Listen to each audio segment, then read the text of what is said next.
नमस्कार, आप देख रहे हैं स्पेशल रिपोर्ट और आपके साथ में विजेंद्र सोलंकी। देश के विधान, देश की पहचान, देश के निशान को जो आकार दे वो संविधान, जो समानता का संचार करे, शोषितों का उद्धार करे, जो मूल अधिकारों का आधार बने वो संविधान, जो कार्यों का विभाजन करे, जो धर्म की राह पर राज धर्म की व्याख्या करे, जो अनेकता में एकता का सूत्र है, जो भारत के संपूर्ण का मूल है, जिसमें शहीदों का लहू दौड़ता है, नेताओं का संघर्ष बोलता है, देश का बलिदान बसा है, वो संविधान है। जो कहता है कि तुम स्वतंत्र हो, सम्मान से जीने का हक तुम्हारा है, धर्म तुम्हारा निजी मामला है और न्याय तुम्हारा जन्मसिद्ध अधिकार है।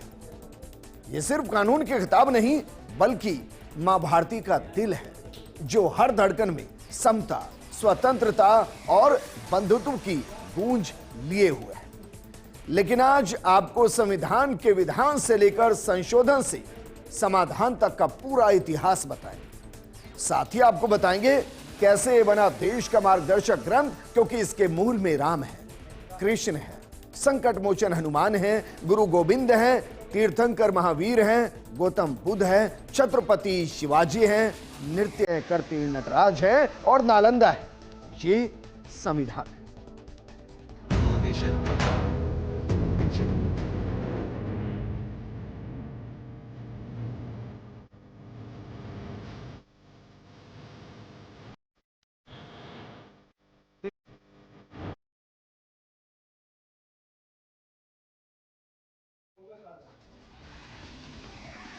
शुरुआत करते हैं मूल जानकारी के साथ। तो चलिए 26 नवंबर को ही क्यों हम संविधान दिवस मना रहे हैं, क्योंकि औपचारिक रूप से इसी तारीख को इसे अपनाया गया था। देखिए जरा, मूल जानकारी के साथ प्रोग्राम को शुरू करते हैं।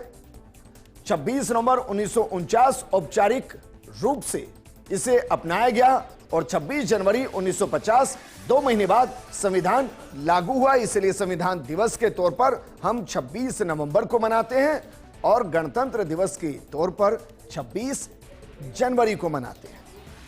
लेकिन भारत को यह संविधान कैसे मिला? वैसे तो यह जानकारी इतनी विस्तृत है कि अगर हम इस बारे में बात करें तो शायद 5 से 7 घंटे लग सकते हैं। लेकिन आपको एक एक वाक्य के साथ शुरुआत करते हैं कि विचार से लेकर इसके लेखन पठन तक संविधान कैसे कैसे आकार लेता चला गया। 1934 यह विचार जन्म लेता है। मानवेंद्र नाथ रॉय के संविधान सभा के गठन का विचार प्रस्तावित होता है। 1946 औपचारिक गठन होता है। कैबिनेट मिशन योजना के तहत संविधान सभा का गठन किया गया। 1946 पहला सत्र 9 दिसंबर, 207 सदस्यों ने इसमें हिस्सा लिया, जिनमें 9 महिलाएं शामिल थी। 1946 उद्देश्य प्रस्ताव किया गया, तारीख थी 13 दिसंबर। नेहरू का प्रस्ताव 22 जनवरी 1947 को प्रस्तावना बना और वहीं 29 अगस्त को 1947 में प्रारूप समिति, जिसमें डॉक्टर भीमराव अंबेडकर की अध्यक्षता में समिति का गठन किया गया, प्रारूप समिति का गठन किया गया। 1948 पहला प्रारूप 4 नवंबर को डॉक्टर भीमराव अंबेडकर ने संविधान का पहला प्रारूप प्रस्तुत किया। 1949 26 नवंबर इसको अंगीकार किया गया। संविधान सभा ने संविधान को औपचारिक रूप से अपना लिया, जबकि 26 जनवरी 1950 संविधान लागू हुआ और गणतंत्र दिवस घोषित किया गया। लेकिन संविधान का प्रारूप और संशोधन, इसमें कितना वक्त लगा? आज जिस संविधान की कसम खाते हैं, उस संविधान को बनाने में कितने साल लगे, कितने प्रस्तावित संशोधन आए और उनमें से कितने संशोधन को स्वीकृत किया गया और कितने प्रारूप पर चर्चा की गई। जरा एक नजर इस पर भी डालते हैं और देखिए। संविधान के अंदर कुल समय 2 साल 11 महीने और 18 दिन लगे। जो प्रस्तावित संशोधन थे वो थे 7635, जबकि जिन्हें संशोधन को स्वीकृत किया गया वो संशोधन है 2473 और प्रारूप पर चर्चा की गई 114 दिनों तक। आप सोचिए, जिस संविधान की हम कसम खा रहे हैं, जिस संविधान ने हमें अधिकार दिए हैं, जिस संविधान से हम समता की तरफ बढ़ते हैं, वो संविधान 2 साल 11 महीने और 18 दिन में पूरा हुआ। 114 दिन तक प्रारूप पर लगातार चर्चा होती रही, लेकिन जिस संविधान को हम देखते हैं, उस संविधान की जो मूल प्रति है वो हाथ से लिखी गई है। और शायद ही किसी देश के संविधान की मूल प्रति इतनी कलात्मक होगी जितनी भारत की है। भारतीय संविधान की मूल प्रति यानी कि ओरिजिनल कॉपी हाथ से लिखी गई थी और इसका श्रेय प्रेम बिहारी नारायण राय जादा को जाता है।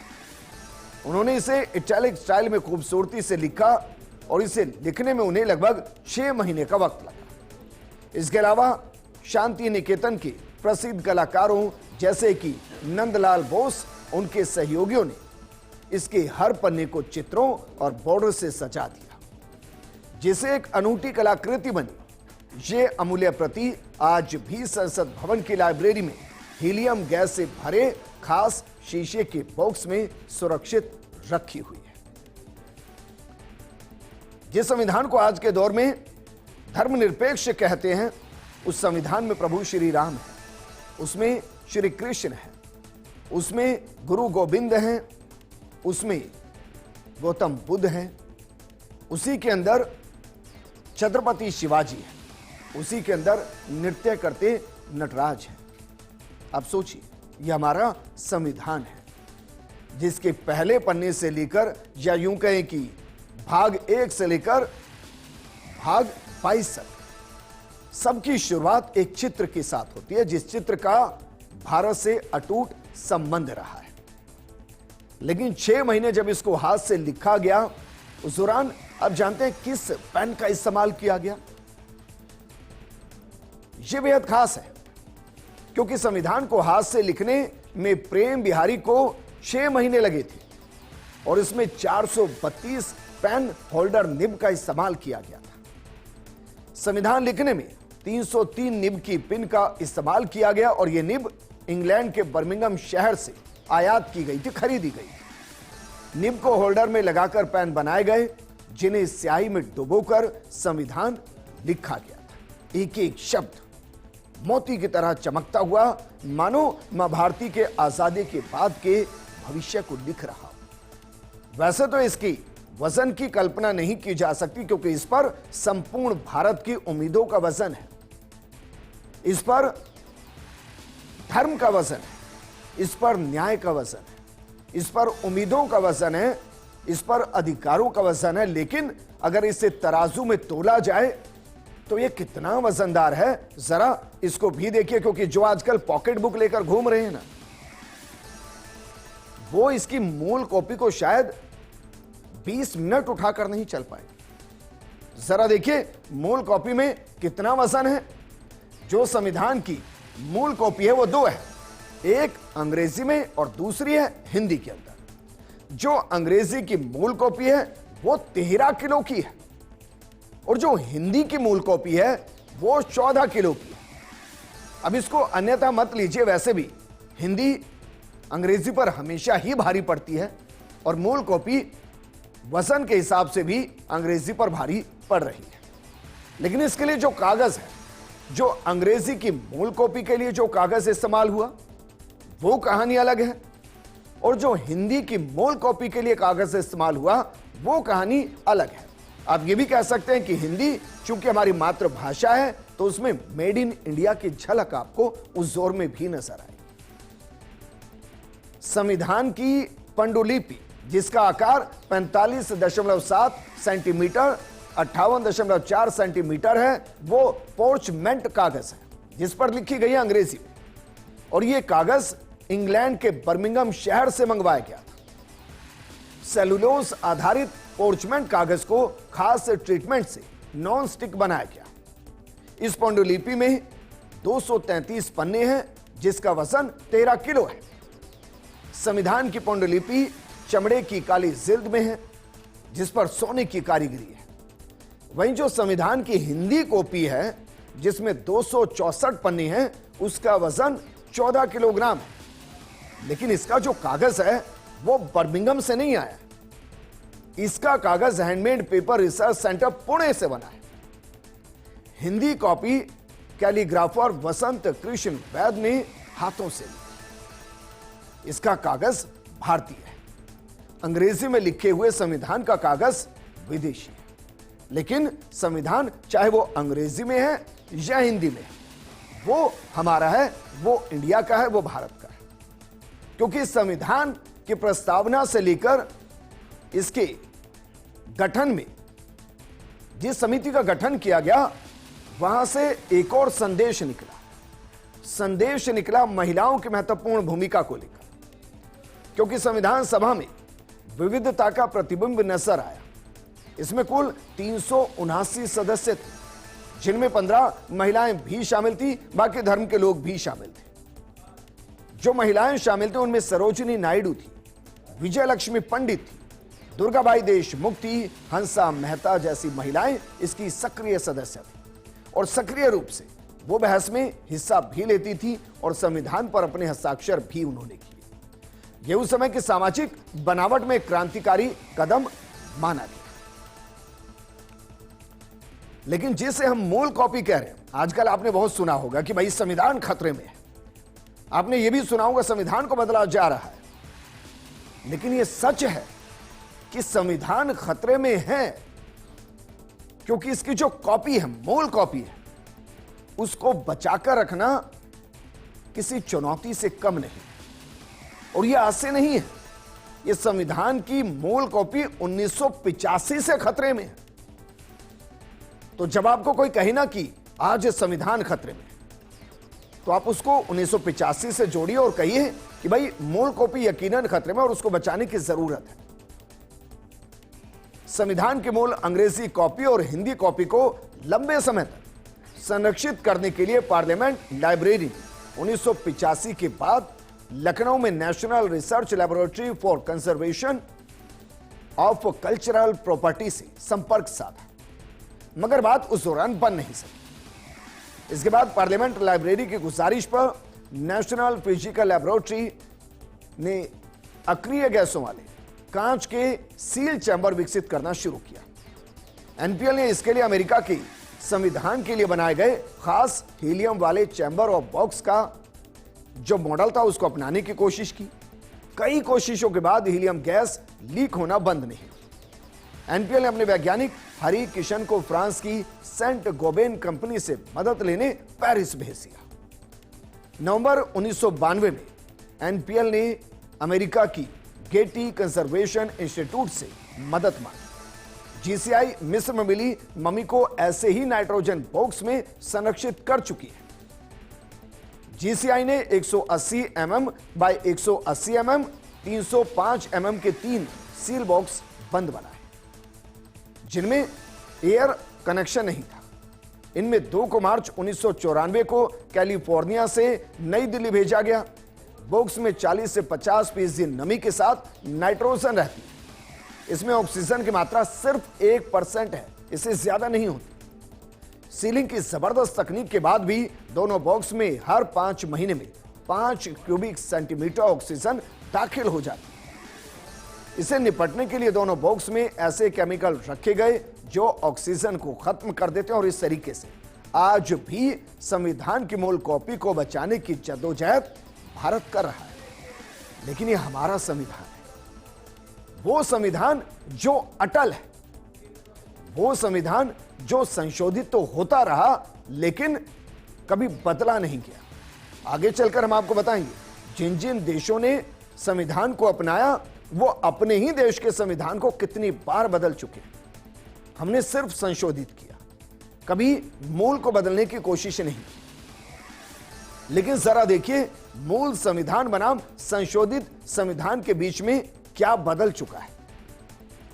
जब आप इस पर नजर डालेंगे तो आपको समझ में आएगा कि जो परिवर्तन है वो मूल रूप जो है उसमें अनुच्छेद है 395, अनुसूचियां है 8 और भाग है 22। हर भाग का जो प्रथम पृष्ठ है वो भारत की सांस्कृतिक विरासत, धार्मिक विरासत को आगे बढ़ाता हुआ है। संशोधन के बाद क्या हो गया? अब अनुच्छेद हो गए हैं 448, जबकि अनुसूचियां 4 बढ़ चुके हैं और 12 हो चुके हैं, और अब भाग इसके 22 से बढ़कर 25 हो चुके हैं। हालांकि इसमें 2 चीजें मान लीजिए। एक है वो मूल संविधान जो संरक्षित है, हीलियम गैस के चैम्बर में संरक्षित है, उसमें बदलाव नहीं है। लेकिन जो संशोधित संविधान है, जो उसकी मूल कॉपी का प्रतिबिंब है, उसके अंदर जरूरतों के हिसाब से संशोधन होते रहे, और वो आजादी के बाद जैसे ही हमने संविधान को अंगीकार किया, उसके साथ ही यह प्रक्रिया भी शुरू हो गई। क्योंकि ये एक दस्तावेज है, ये एक ग्रंथ है, वो ग्रंथ जो मार्गदर्शक है हिंदुस्तान का, और इसीलिए इसमें निरंतर विकास होता रहा, और ये एक तरीके से निरंतर विकासशील दस्तावेज बन गया। क्योंकि संविधान एक स्थिर दस्तावेज नहीं है, बल्कि ये समय के साथ विकसित होता रहा। अब तक इसमें 100 से ज्यादा संशोधन हो चुके हैं, जो से बदलती हुई सामाजिक और आर्थिक जरूरतों के अनुरूप ढालते हैं। हालांकि इसकी प्रस्तावना, जिसे संविधान की आत्मा कहा जाता है, वो कभी भी बदली नहीं गई। ये हम भारत के लोग से शुरू होकर देश के उद्देश्यों की घोषणा करती है। लेकिन याद कीजिए, इमरजेंसी में इसमें कुछ बदला गया, और वो बदलाव है जो मूल प्रस्तावना के अंदर किया गया। हालांकि उस प्रस्तावना में मूल बदलाव करने के बाद भी जो हमारा संविधान है, वो उतना ही जीवंत है जितना इससे पहले रहा है। लेकिन अब ये और जीवंत हो गया है। और जीवंत क्यों हो गया? क्योंकि संविधान के साथ एक समस्या रही। समस्या ये रही कि सर्वप्रथम वो अंग्रेजी में रहा, और भारत के ज्यादातर लोग अंग्रेजी नहीं समझ पाए, इसलिए संविधान को कभी समझ ही नहीं पाए, खुद नहीं पढ़ पाए। दूसरी मूल कॉपी हिंदी में आई। हिंदी भी ज्यादातर उत्तर भारत की भाषा है, तो बाकी के लिए वो भी समस्या बनी। लेकिन प्रधानमंत्री मोदी ने इसमें 9 और आधिकारिक भाषाओं में संविधान की प्रति को आम जन के बीच में रख दिया। संविधान का 9 भारतीय भाषाओं में अनुवाद जारी किया गया है, और यह पहल देश के नागरिकों को उनकी अपनी भाषा में संविधान को पढ़ने और समझने का मौका देगी। आप अपने संविधान को अपनी भाषा में पढ़ सकते हैं। सरकार ने 8वीं सूची में शामिल 22 भाषाओं में से 9 भाषाओं का और अनुवाद कर दिया। अब यह इंटरेस्टिंग है, नेपाली में भी अनुवाद हुआ है। इसके अलावा मलयालम है, मराठी है, पंजाबी है, बोडो है, कश्मीरी है, तेलुगु है, ओडिशा है और असमिया है। इन अनुवादों को केंद्रीय विधि मंत्रालय के विधायी विभाग ने तैयार किया है, और सबसे बड़ी उपलब्धि नेपाली भाषा में संविधान का उपलब्ध होना है। यह कदम भारत और नेपाल के बीच के सांस्कृतिक, ऐतिहासिक और धार्मिक संबंधों को देखते हुए काफी अहम है। नेपाली भाषा नागरिक अब अपनी भाषा में भारतीय संविधान को पढ़ और समझ सकेंगे। इससे दोनों देशों के जो संबंध हैं वो और ज्यादा मजबूत हो जाएंगे। लेकिन जिन संशोधन का जिक्र होता है और कहा जाता है कि वर्तमान में संशोधन के जरिए संविधान की मूल आत्मा को छिंद-भिंद किया जा रहा है, यह हिंदुस्तान में कभी मुमकिन नहीं है। इसीलिए आज हम आपको भारतीय संविधान में किए गए प्रमुख संशोधन बताते हैं। शुरुआत करते हैं 42वां प्रमुख संशोधन अधिनियम 1976 के साथ। इस संशोधन को लघु संविधान भी कहा जाता है, क्योंकि इसने संविधान में कई बदलाव किए। इनमें प्रमुख था प्रस्तावना में समाजवाद, धर्मनिरपेक्षता, अखंडता जैसे शब्दों को शामिल करना। इसने नागरिकों के लिए मौलिक कर्तव्यों को भी शामिल किया। राज्य से केंद्र सरकार को शक्ति हस्तांतरित की। सर्वोच्च न्यायालय और उच्च न्यायालयों की शक्तियों को इसमें थोड़ा कम किया। 44वां संशोधन अधिनियम 1978। 44वें संशोधन ने 42वें संशोधन द्वारा किए गए कुछ बदलावों को उलट दिया, जैसे अनुच्छेद 368 के तहत सरकार को संविधान में संशोधन करने की अनुचित शक्ति को निरस्त करना। इसने संवैधानिक आपातकालीन प्रावधानों को भी संशोधित किया, साथ ही भविष्य में उनके दुरुपयोग को रोका। इन बदलावों के अलावा 1978 के संशोधन ने संपत्ति के अधिकार को मौलिक अधिकार से घटाकर कानूनी अधिकार बना दिया। हम उन संशोधन की बात करें जो प्रमुख तौर पर हुए, क्योंकि इसके अलावा 100 के आसपास संशोधन है जो संविधान के अंदर किए गए हैं। बहरहाल 46वां संशोधन अधिनियम 2002 इस संशोधन में अनुच्छेद 21A के तहत शिक्षा के अधिकार को शामिल किया गया। 6 से 14 वर्ष की आयु वर्ग के लिए निःशुल्क एवं अनिवार्य शिक्षा को किया गया। इसने अनुच्छेद 45 के प्रावधानों को भी संशोधित किया। साथ ही अनुच्छेद 51A के को जोड़कर माता पिता या अभिभावकों के लिए प्रारंभिक बाल्यावस्था के बच्चों को शिक्षा के अवसर प्रदान करना एक मौलिक कर्तव्य बना दिया। 101वां संशोधन अधिनियम 2016 में किए गए इस संविधान संशोधन से देश में जीएसटी लागू किया गया। यह देश की कर व्यवस्था में एक बड़ा सुधार साबित हुआ। इसने विभिन्न अन्य मौजूदा कर संबंधी प्रावधानों का स्थान ले लिया और यह आजाद भारत का एक आजाद संशोधन जिसने भारत के आर्थिक दृष्टिकोण को पूरे तरीके से बदल कर रखा। लेकिन अब एक ऐसी जानकारी जो हमें गौरवान्वित महसूस कराएगी कि भारत का लोकतंत्र कितना विस्तृत मजबूत है।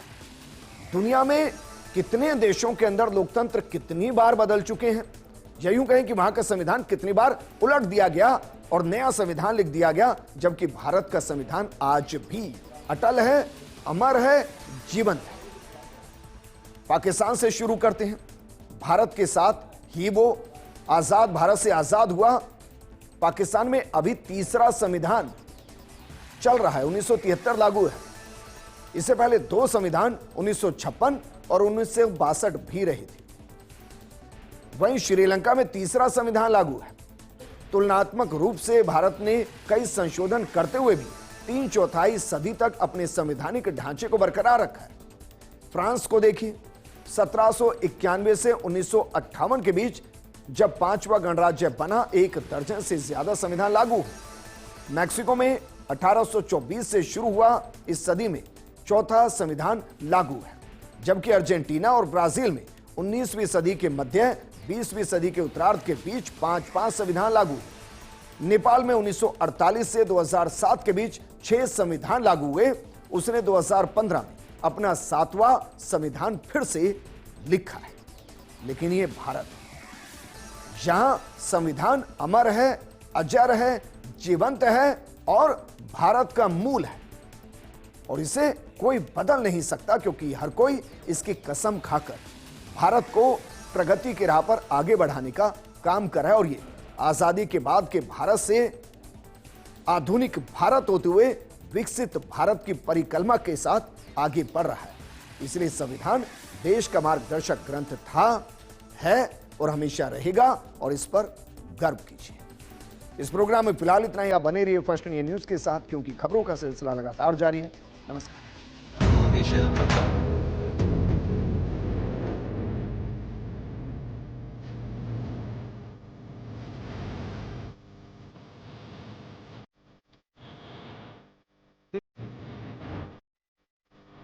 Some